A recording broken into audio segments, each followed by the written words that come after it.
नमस्कार, मी कृषीभूषण सुरसिंगराव माधवराव पवार, मुक्काम पोस्ट खडांबे, तालुका रावरी, जिल्हा अहिल्यानगर. खऱ्या अर्थानं आज अतिशय मनाला आनंद वाटतो. रेडिओ फुले कृषी वाहिनीमध्ये या ठिकाणी आल्यानंतर स्वागत, त्याचबरोबर आमच्या सर्व शेतकरी मित्रांना या ठिकाणी त्यांच्याशी बोलता आलं, संवाद साधता आला. त्याचबरोबर मी सार्वजनिक क्षेत्रामध्ये काम करत असताना धार्मिकतेमध्ये कधीही विसरलेलं नाही. गेले 1992 या वर्षापासून मी संत कवी महिपती महाराज देवस्थानचा ऑनररी सेक्रेटरी आहे. सुरुवातीपासून तर आतापर्यंत ताहराबादची त्या ठिकाणी देवस्थानची झालेली वेगळ्या पद्धतीने वाटचाल, भाविकांचे या ठिकाणी असणारा ओघ आणि प्रति पंढरपूर समजला असणारे हे ताहराबाद जवळपास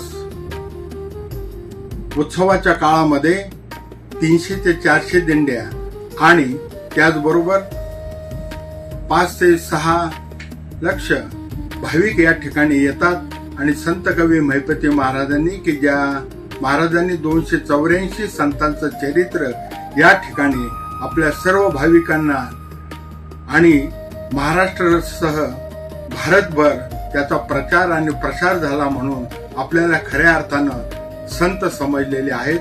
अशा देवस्थानला आपण सर्वांनी यावं, दर्शन घ्यावा, आशीर्वाद घ्यावे. निश्चितच आपला त्या ठिकाणी उद्धार झाल्याशिवाय राहणार नाही. त्याचबरोबर मी ओम चैतन्य कानिफनाथ देवस्थान श्री क्षेत्र मडी या देवस्थानचा उपाध्यक्ष आहे. त्याही ठिकाणी प्रत्येक अमावस्याला बऱ्यापैकी नाथभक्त, सगळे भाविक भक्त मोठ्या संख्येने, नवे पार्किंगला सुद्धा जागा पुरत नाही अशा पद्धतीने त्या ठिकाणी छोट्या यात्रेचं स्वरूप या ठिकाणी निर्माण होतं. आणि नवनाथापैकी एक नाथाचं क्षेत्र आणि त्या क्षेत्रामध्ये मला काम करण्याचा आनंद या ठिकाणी मिळालेला आहे. कानिफनाथ देवस्थान या देवस्थानाला भटक्याची पंढरी समजलं जातं. त्याचबरोबर पंढरपूर म्हणजे प्रति ताहराबादला सुद्धा प्रति पंढरपूर समजलं जातं. त्याही पंढरीचा, दोन्ही पंढरीच्या क्षेत्रामध्ये माझ्यासारख्या छोट्या कार्यकर्त्याला, भाविकाला काम या ठिकाणी करता येतं, देवाची सेवा करता येते. माझ्या मनाला नवे, माझ्या जीवनाचा उद्धार झाला अशा प्रकारचं मला भावलेलं आहे.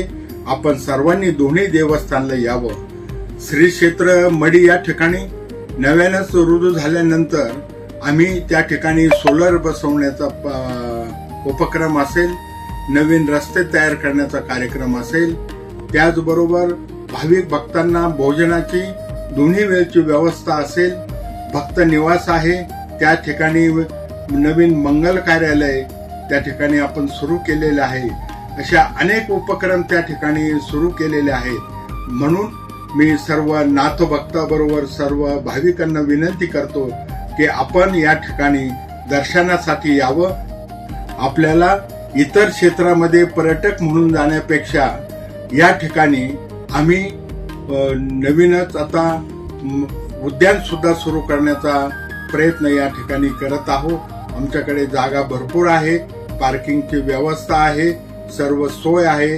वयोवृद्ध लोकांना वरती जाण्यासाठी लिफ्ट आमच्याकडे आहे. अशा प्रकारच्या सुविधा पूर्वी आहेत. अजून त्यामध्ये सुधारणा करून आम्ही जेणेकरून आपल्या नाथभक्त, भाविक भक्तांना त्या ठिकाणी येऊन दर्शनाचा लाभ, आशीर्वाद घेण्याचा लाभ निश्चित होईल. मी आपल्या सर्वांना श्री क्षेत्र मडीच्या वतीनं या ठिकाणी सर्वांना नम्र सूचना आणि विनंती करतो की आपण या ठिकाणी मडी या क्षेत्राला आपण अवश्य भेट द्या. आल्यानंतर प्रत्येक अमावस्याला आपण आल्याशिवाय राहणार नाही. असं हे क्षेत्र नाथापैकी एक आणि महाराष्ट्रासह, अहिल्यानगरच काय पण महाराष्ट्रासह मध्य प्रदेश, आंध्र आणि कर्नाटका या ठिकाणची सर्व भाविक भक्त त्या ठिकाणी येतात. कोणी दान करतं, कोणी पूजा करतं, कोणी अनुष्ठानाला बसतं.